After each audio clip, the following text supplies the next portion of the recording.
matchup for the UFC lightweight division title.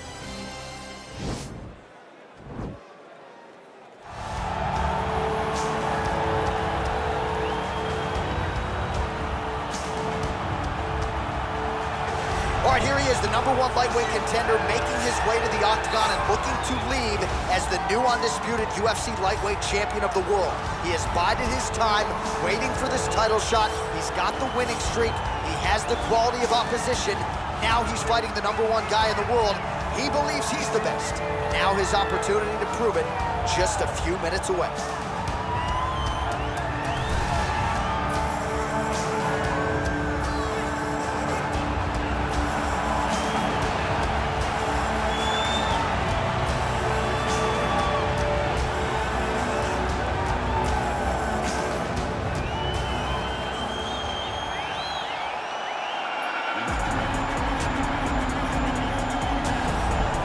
Well, in a division as talented as 155 pounds, it is absolutely remarkable what this man has accomplished. Here he is, folks, the reigning, defending, undisputed UFC lightweight champion of the world. Now, his goals, far more lofty than that. The title defenses are starting to pile up, but he believes with this type of challenger that has some momentum with fight fans, if he can dust this guy here tonight, he can take his career to the next level and start to be mentioned with the GOATs, the Hall of Fame types.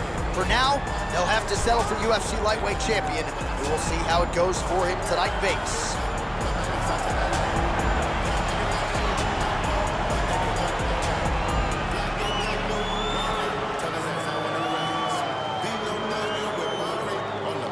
Our tale of the tape for this, our main event of the evening. Oliveira is 1 year his senior. He will have a 4-inch reach advantage. All right, now for the particulars, we go inside the octagon to Bruce Buffer. Ladies and gentlemen, this is the main event of the evening. And when the action begins, our referee in charge of the octagon, Dan Mergliata.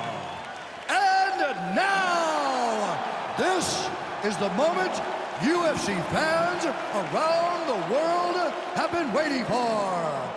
Live from the sold-out T-Mobile Arena in Las Vegas, it's time! 5 rounds for the UFC Lightweight Championship of the World. Introducing first, fighting out of the blue corner. This man is a jiu-jitsu fighter holding a professional record of 33 wins, 9 losses, and 1 no contest. He stands 5 feet 10 inches tall, weighing in at 155 pounds. Fighting out of Sao Paulo, Brazil, presenting the challenger, Charles Dobrok's Oliveira.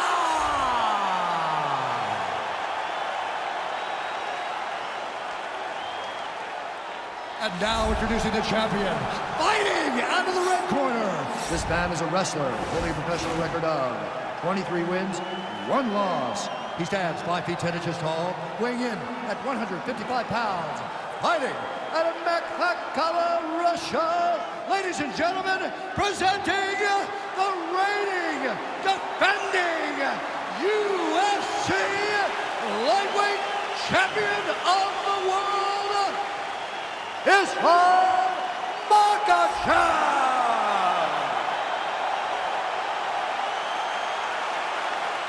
This is for the UFC Championship. I want you to obey my commands at all times, protect yourself at all times. A nice, clean, safe fight. Touch gloves, back your corners, come out fighting.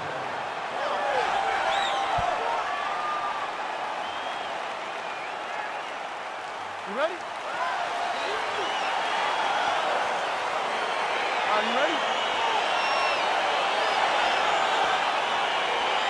You see that a lot of times with wrestlers versus grapplers, right? The wrestler gets on top. He's got the strong base and the grappler can't move him. He ends up stuck down there, wasting time. The wrestler starts to advance position and get ground and pound off. Well, perhaps a sign of things to come as he lands a kick there.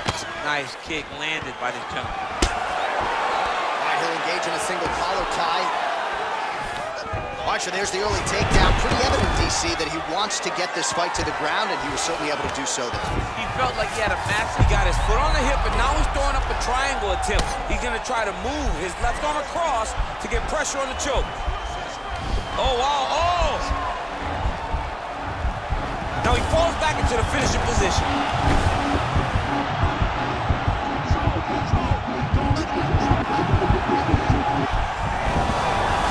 Tapping out tonight. Side control now, and certainly I would think more offensive options for the bottom fighter than in the half guard. Absolutely more offensive options, because now you can just start to get away. You can just go to a wrestler stand-up. Get to your knees, post your hands, don't allow him to get his hooks in, right? Really be aware of the hooks. But get to your handstand, up, fight the hands, break away and escape. But it's so much more free-flowing than a half guard in the side control, because all you need to do is just get the opponent's body up, because his legs are just free to move. His legs are not controlling anything. His legs are just free, so you have more freedom to use yours. Well, he's staying pretty effective here, fighting off of his back. Nice strike landed there by the bottom by Oliveira. Well, these are some excellent ground and pound strikes here, DC. There's an efficiency with which he operates in these situations. He knows exactly when to throw, exactly when to hold, and it's allowing him to really control the grappling aspect of the fight. There's a song there, right? Know when to hold him, know when to fold him. Yeah, absolutely. Oh, how about the speed on that? Oh, good entry there to take the fight to the grappling realm. Now we'll see what he can do from here, champ. This is exactly where he wants to be. Look for him to try to use ground and pound to open up submission opportunities. Well, you got to stay busy on the bottom. He's doing it here. Nice punch. Man, how fun is this to watch as he continues to dole out damage with the ground and pound? Take it back to the days of guys like Mark Coleman, just beating people up in the ground and pound. This guy is a throwback fighter, and he's very fun to watch. Yeah, the Godfather would be proud.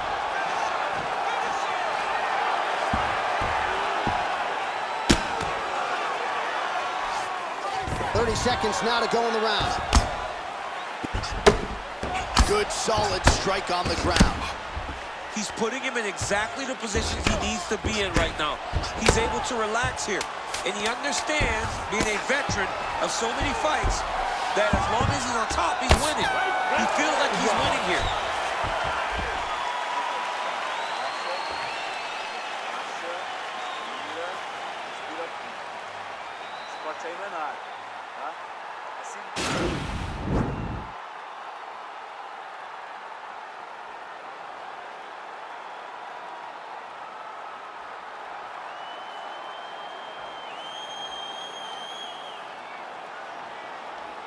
All right, here we go. Next round is underway. You saw him work his submission game a bit in the previous round, and he is all offense, man. He's not afraid to get into a bad position to try to close the fight. Most times, we don't see guys that attack as much off of their back.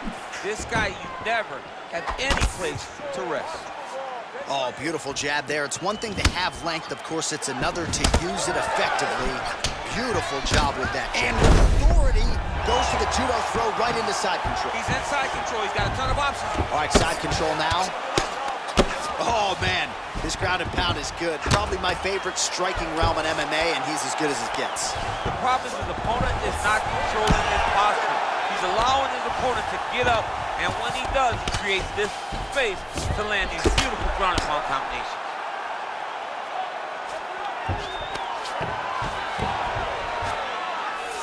All right, so inside the open guard of his opponent. You gotta be careful playing around for too long here on the ground with this guy. Oh, hammer fist here by Oliveira. Good movement by him here, transitioning very well on the ground. Step for step, he's staying with his opponent in every transition. Close guard. Oh, really nice work to keep busy off of his back as he lands some more offense here from bottom. All right, he's very comfortable fighting off his back, DC. Now looks like he's trying to hip escape. Yeah, he's trying to hip escape or maybe look for a Kimura here. Well, there are a few things more fun to watch. He jumps on a headlock. We call this in wrestling just a headlock. And if you're not careful, you can get stuck in an arm triangle. Watch triangle, watch triangle.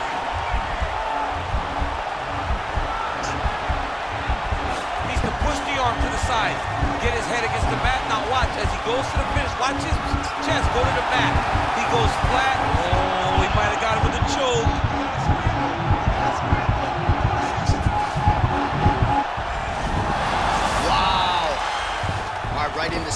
control, upper body strength figures to be put to good use here. Yes, absolutely.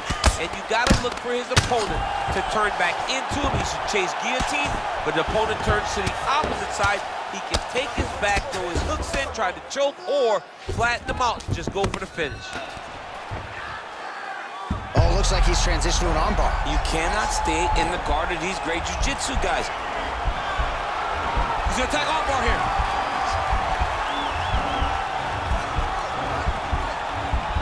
You gotta recognize that when a guy starts to put his feet on your hips, you gotta move him off, and you gotta cover. You can't be off to an angle. And this might just be a matter of time.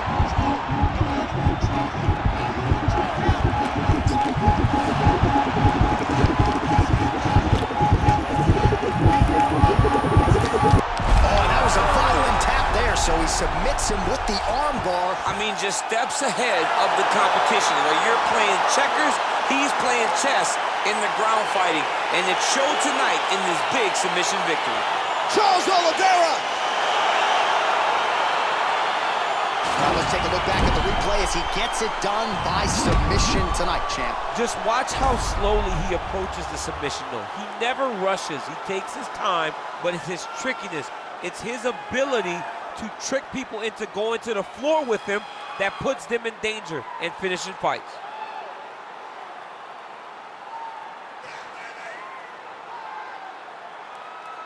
So there is the man they are all chasing at 155 pounds, the undisputed UFC lightweight champion. And how about the way he got it done tonight? A spectacular submission to finish the job.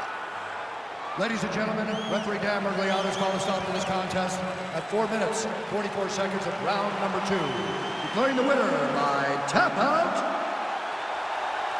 and new UFC lightweight champion of the world, Charles "The Bronx" Oliveira. All right, so there he is, the newly minted UFC lightweight champion of the world. It's the word, it's all every pro fighter wants to hear, and he gets to hear those special words tonight. Every fighter hopes they get that one moment to hear "and new." And then they want to hear "and